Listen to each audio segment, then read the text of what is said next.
Hey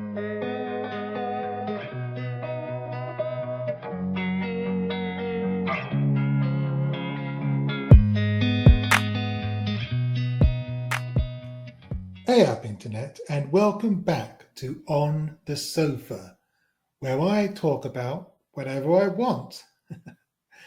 And this time I'm going to be talking about your party, the new political party that's being set up by Jeremy Corbyn and Zara Sultana. And specifically, I want to talk about the elephant in the room that nobody else seems to be talking about.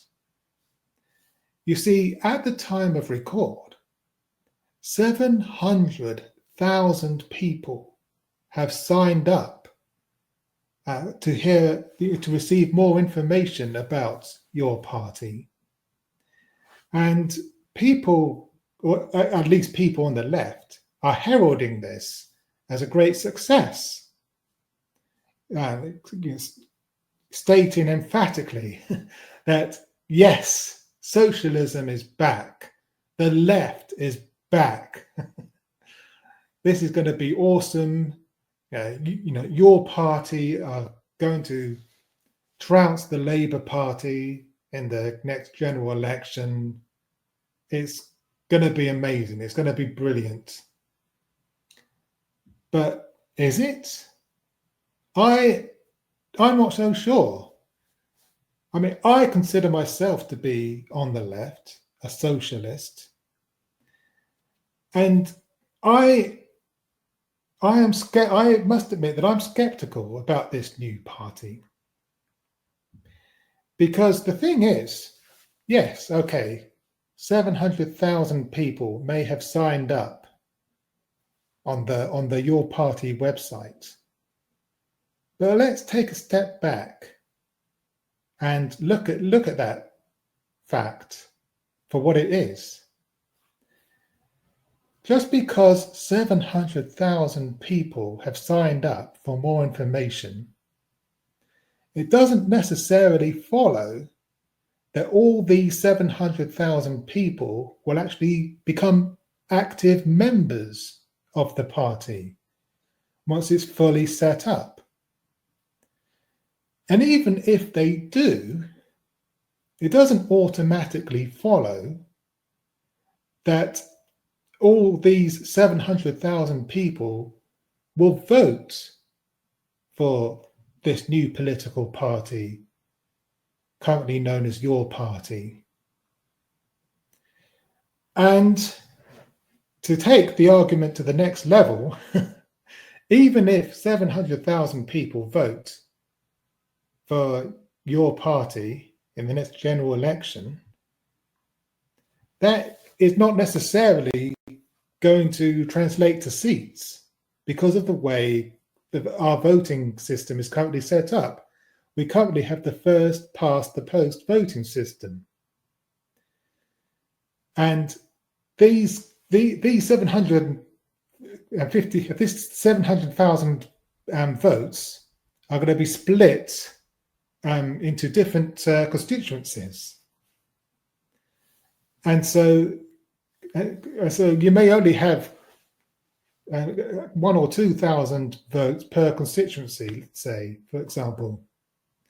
And these Your Party votes are going to be competing with votes for the Labour Party, the Green Party, the Lib Dem, the Tories, Reform, and in Scotland the SNP, in Wales Plaid Cymru.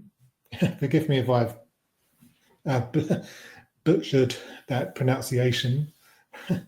And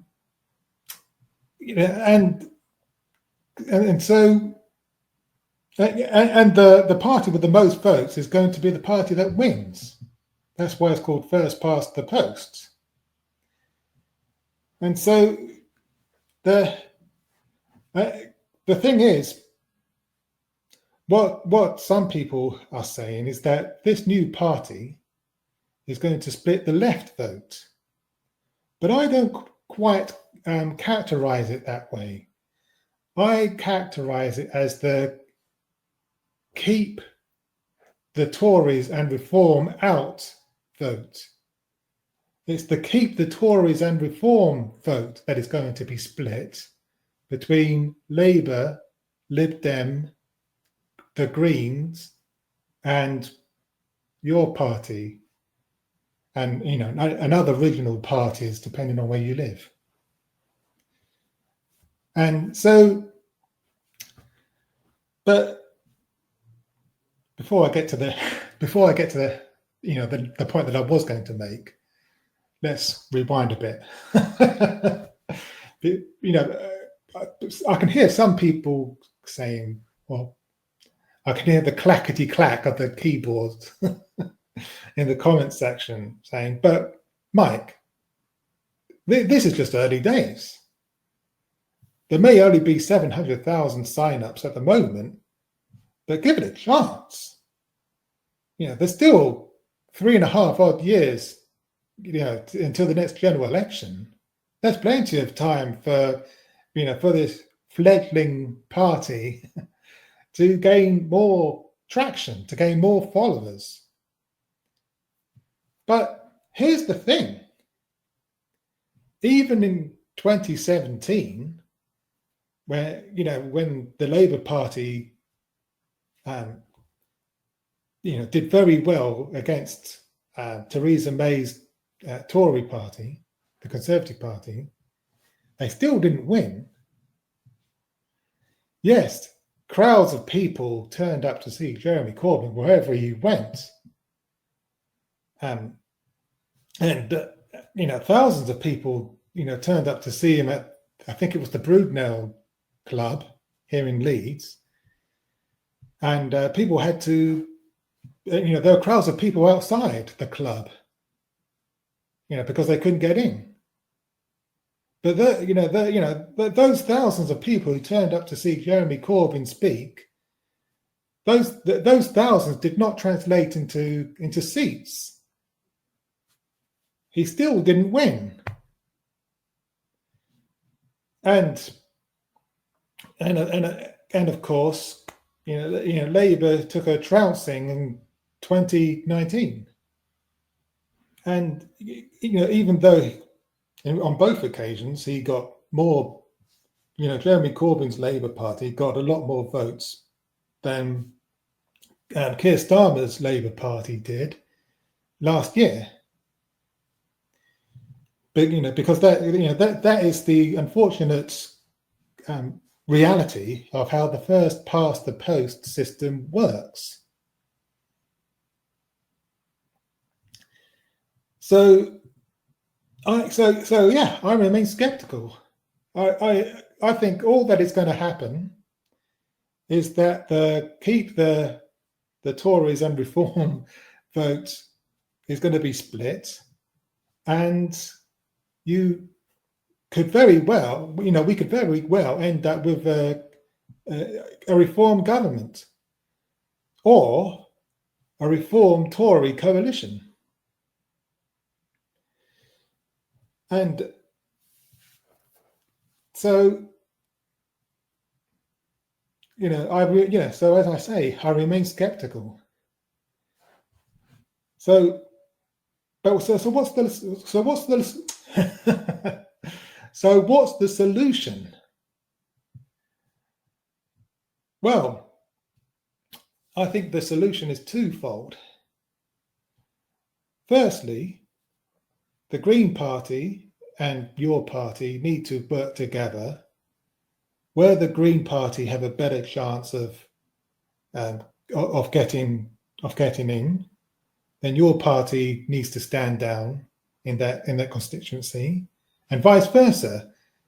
When your party candidate has a better chance statistically of getting elected in a constituency, then the Green Party need to stand down.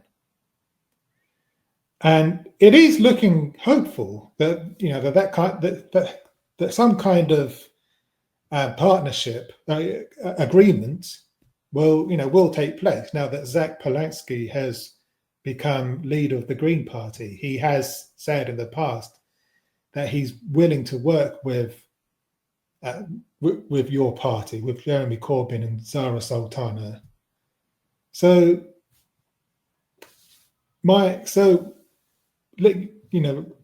yes, I'm skeptical, but I'm quietly hopeful at the same time. But I don't think we should put all our eggs in the same basket, as it were. And I think vote tactically. Voting tactically, I think, is the way forward. I know that that Femi has said that we need to be pushing for PR, for proportional representation to be put in place before the next general election. But let's not kid ourselves. That's not going to happen. I mean, why should Labour, who have a massive majority at the moment, why should they put proportional representation in place? Why should they put PR in place when first past the post has worked very well for them? Thank you very much.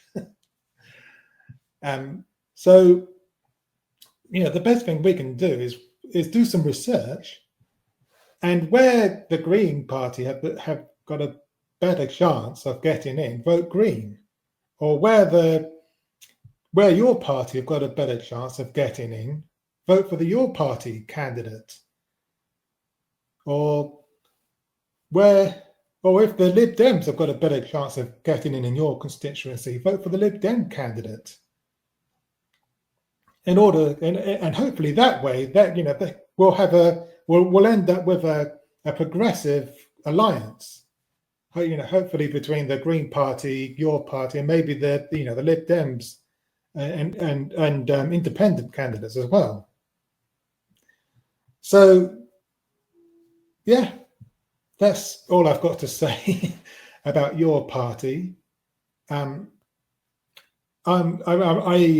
skeptical, but on the other hand, I'm quietly hopeful as well that maybe, just maybe, especially if the Green Party and your party, cooperate with each other and work together, we can do this. We can get some kind of progressive coalition or partnership in the next general election. Anyway, those are my thoughts. I'd love to read some of your thoughts in the comments. Let me know what you think about this situation. And until next time, thanks for watching.